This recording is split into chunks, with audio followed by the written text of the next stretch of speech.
ბოლომდე გამარჯვებამდე.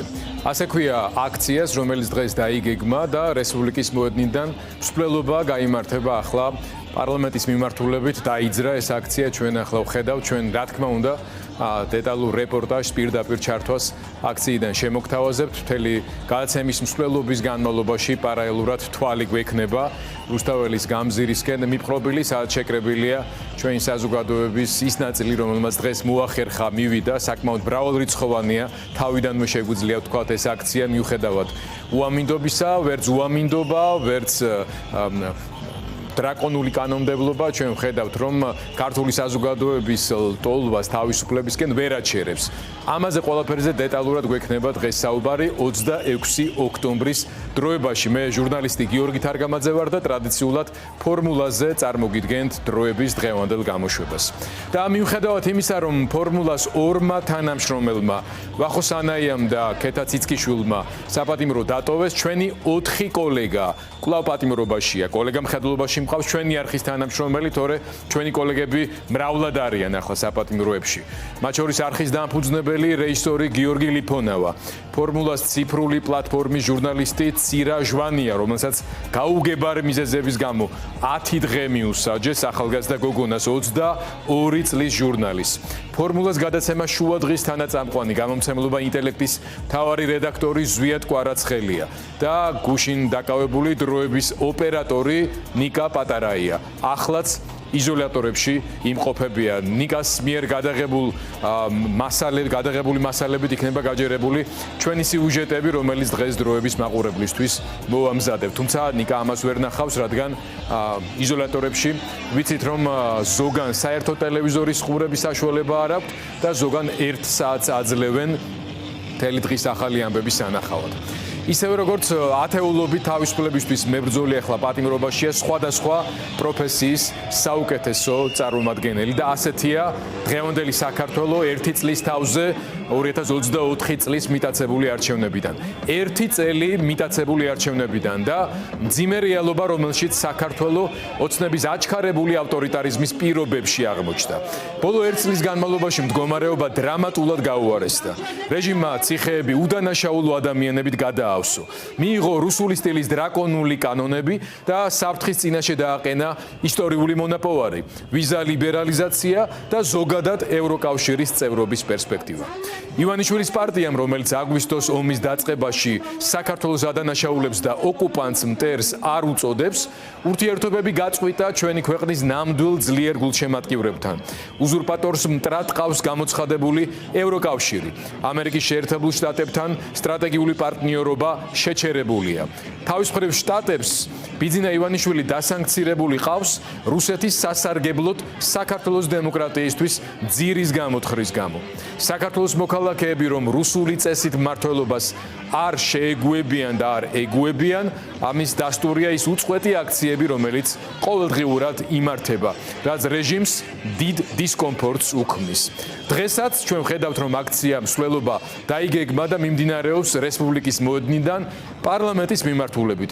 დროების ჟურნალისტი ნათია ტრაპაიძე მოყვება ამ მსვლელობას, ახლა სწორედ ნათიას ჩავრთავთ და მას მივცემთ შესაძლებლობას გაგვიზიაროს ის განწყობა, რომელიც ახლა რუსთაველზეა. ნათია, გისმენთ?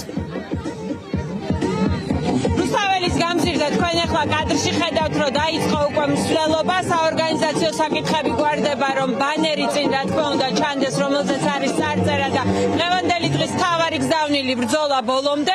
ხედავთ წინარიგში ძირითადად არიან სინდისის პატიმრების ოჯახის წევრები, ასევე აქ არიან პოლიტიკური პარტიების წარმომადგენლები და რიგითი მოქალაქეები, რომლებსაც ამ 1 წელში საკმაოდ ბევრი დაუგროვდა სარქმელი, თუმცა ყველას მთავარი გზავნილი არის ის, რომ ბრძოლა იქნება ბოლომდე, ვიდრე არ იქნება მიღწეული გამარჯვება და ქვეყანა რუსული რეჟიმისგან არ გათავისუფლდება. მე შევეცდები ახლა რომ თავად აქ მყოფი ადამიანების განწყობები მოგასმენინოთ.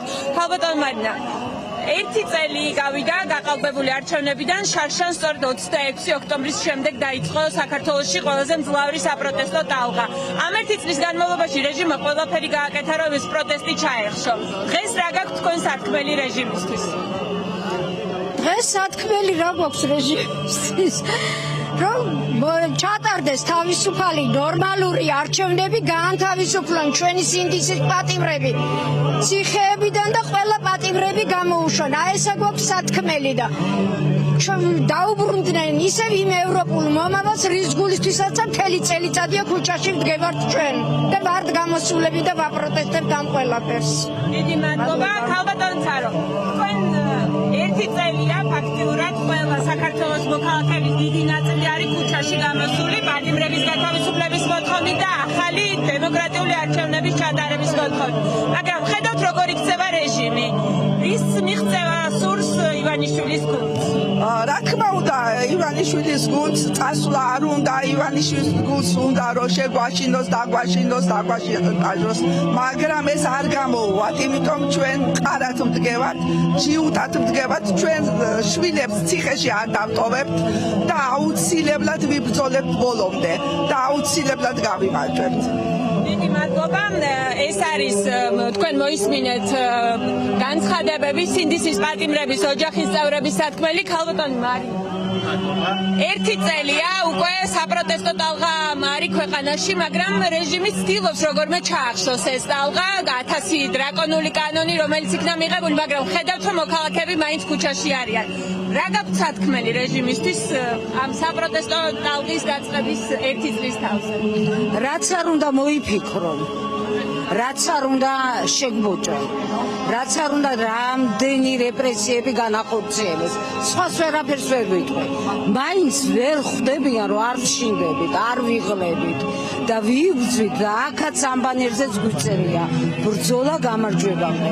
ამიტომ ჩვენი შემშინებელი ვერ და არ არიან. მადლობა. ეს არის სინდისის პატიმრების ოჯახის წევრების და მშობლების სათქმელი. ახლა უკვე მსვლელობა დაწყებულია პარლამენტის მიმდებარე ტერიტორიაზე მიემართებიან აქციის მონაწილეები.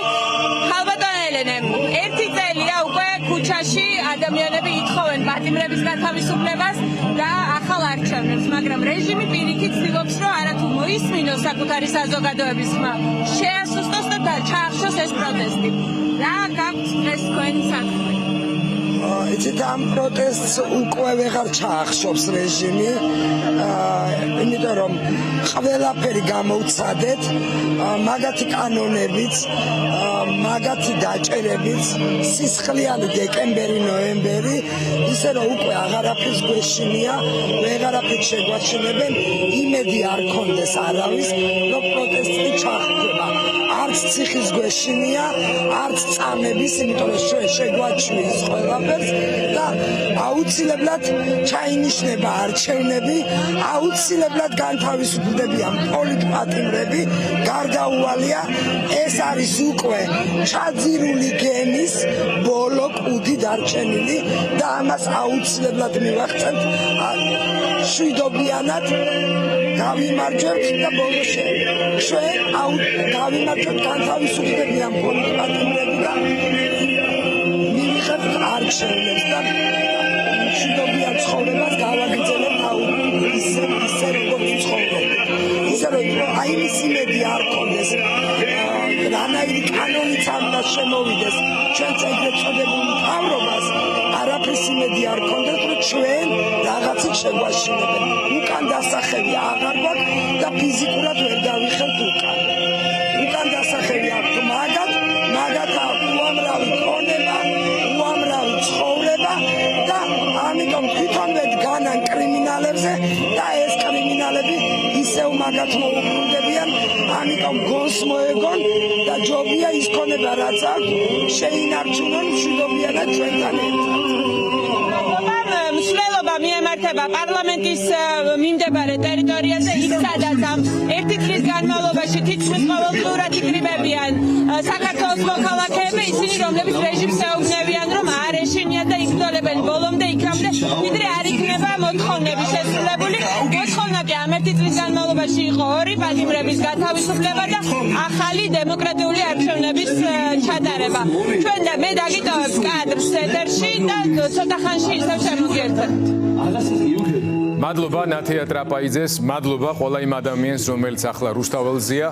შტამბეშტავი მნიშვნელოვანი მსვლელობა არა მარტო აქციების უწყვეტობისა დემონსტრაციოთ, არამედ იმაზე საპასუხოდ, რა ახალი მეთოდებიც შეთავაზა წინააღმდეგობის მოძრაობას უზურპატორმა ხელისუფლებამ.